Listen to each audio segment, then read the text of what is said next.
Ձեզ հարգելի գործընկերներ, սկսում ենք Fastex Premier League-ի Փյունիկ Ալաշկերտ հանդիպման այդ խաղային մամուլի ասուլիսը գլխավոր մարզիչ Արտակ Օսյանի հետ։ Սկզբում գլխավոր մարզիչը կխոսի հանդիպման մասին, որից հետո կարող եք ուղղել ձեր հարցերը։ Պարոն Օսյան, կարծիք խաղի մասին։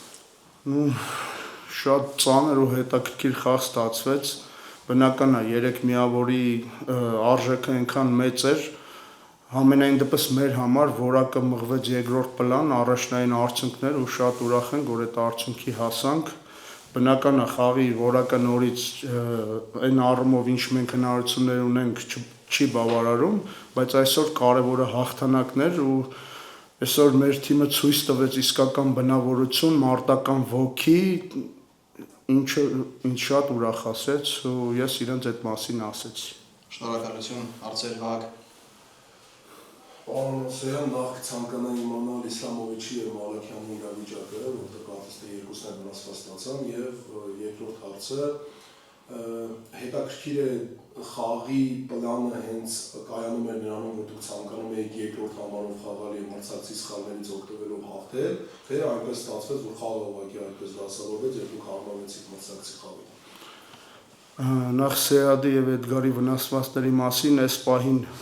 չեն կարող վերջնական ինֆորմացիա տալ ձեզ, իսկ թվում է բժշկական հետազոտություն անցնելուց հետո արդեն վերջնական կհասկանանք, բայց հուսով ենք, որ շուտ կմիանան թիմին։ Ինչ վերաբերում է մեր խաղի պլանին, սկիզբը այդպես էինք մտածել, բայց հետո խաղի ընթացքը մեր գոլը մեզ ստիպեց, որ այդպես շարունակենք։ Շնորհակալություն, հարցեր Հայկ։ Պարոն Օսյան, հաշվի առնելով, որ ձեր թիմի դարպասապահը Հայաստանում լավագույններից մեկն է, գումարած ինքը հայ է, կարող ենք ասել, որ այդ դեպքում դուք բոլորի համար ունեք առավելություն։ Իհարկե կարող ենք ասել, բայց ես չէի ասի, որ նա լավագույններից մեկն է, նա լավագույնն է Հայաստան։ Շնորհակալություն, հարցեր Հայկ։ Մեկ հարց էր մոտավորապես այդ թեմայով, ձեր պաշտպանողական գիծը շատ փորձառու խաղացողներից է կազմված, եւ այսօր էլ տեսանք, որ անսխալ էին խաղում։ Կարող է դա հաղթաթուղթը լինել Փյունիկի չեմպիոնական պայքարում։ Իհարկե դա հաղթաթղթերից մեկն է ու ոչ միայն պաշտպանական գիծը, մեր թիմը բավական փորձառու է, ինչը այսօր շատ մեծ առավելություն տվեց, նույնիսկ այսօրվա խաղում։ Շնորհակալություն, Վահագ։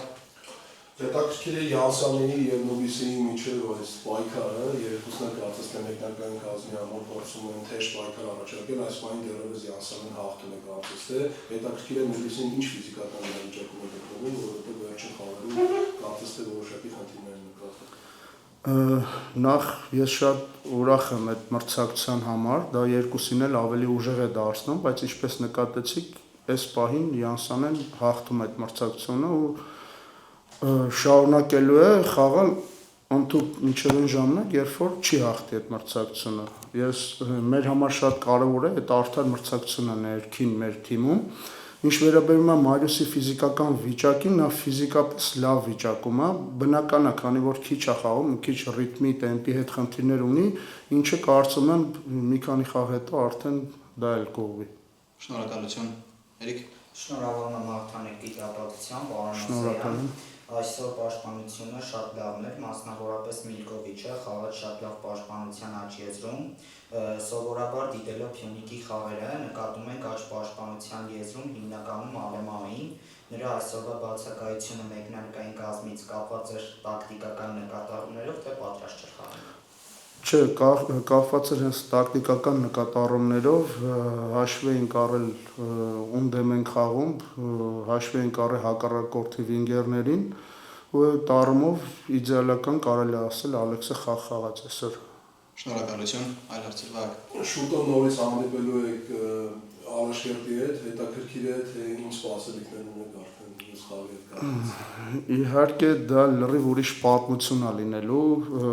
մենք շատ ուրախ ենք այսօր որ հաղթել ենք, բայց վաղվանից արդեն մոռանում ենք այս խաղի մասին ու պատրաստվում ենք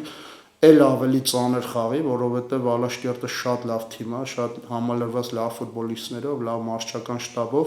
այնպես որ մենք սպասում ենք էլ ավելի ծանր հանդիպման։ Շնորհակալություն, այլ հարցեր Հայկ։ Շնորհավորում եմ, որ առաջտեղ բացացավ Փյունիկը, արդյոք դա կարող է դրական ազդել, թե դուք զգուշանում եք այդ մասի խոսակցություններից թիմի ներսում։ Ճիշտն ասած, մենք չենք կենտրոնանում այս պահին աղյուսակի վրա, դեռևս շատ խաղեր ունենք ու շատ ծանր խաղեր։ Իհարկե մենք ուրախ ենք, բայց առաջնային մեր համար ամենակարևորը առաջիկա հանդիպումն է։ Շատ երկար ապագայի վերաբերյալ չենք նայում, աղյուսակին էլ այս բանին չենք հետևում։ Շնորհակալություն։ Այլ հարցեր, խնդրեմ։ Պարոն Օսեյան, ինչ վիճակում են գտնվում Արտակ Դաշյանը եւ Դանիել Աղբալյանը։ Ճիշտ ասած, Դանիել Աղբալյանը մինչև հիմա հիվանդ է, վատառողջ է, չենք կարող ասել երբ կվերադառնա դեռևս, իսկ ինչ վերաբերում է Արտակ Դաշյանին, հավաքականի խաղերի հետ կապված դադարից հետո արդեն կմիանա թիմին։ Շնորհակալություն, Վահագ։ Պարոն Մելիքյանը ազգային ստադիոն ոդքասթի ժամանակ հաստատեց, որ Կարմեն Հովհաննիսյանը հրավիրվելու է հավաքական, հետաքրքիր է ձեր կարծիքը նրա հետ կապված, այնպիսի տպավորություն է, որ նա դարձել է արդեն մեկնարկային կազմի այսպես հիմնական խաղфутболիստ, ինչ տպավորություններ ունի նրա հետ կապված։ Նախ ես ողջունում եմ այդ որոշումը, որովհետև իմ անձնական կարծիքով Կարլենը իր կայուն խաղով, իր զարգացման աստիճանով արժանացել էր այդ հրավերին, ինքը արժանի է, որ հավաքականում լինի ու ես հուսով եմ, որ ինքը կխաղա հավաքականում։ Այնպես որ, բայց դա քիչ է, Կարլենը ինքն էլ գիտի, որ մենք իրանից շատ ենք սպասում, որովհետև նա ունի էլ ավելի մեծ պոտենցիալ, բայց մենք տեսնում ենք, որ օրեցօր նա ինքը ավելի լավն է դառնում։ Շնորհակալություն։ Հայկ։ Այսօր շատ լավ փոխարինման մտավ Խամես Սանթոսը, այդպիսի տպավորություն էր ինձ մոտ, հիշեցնում էր այն չեմպիոնական Փյունիկի Խամեսին, բայց նրա ասպարեզ դուրս գալուց հետո դուք կարծես անցաք 5 պաշտպանով խաղի։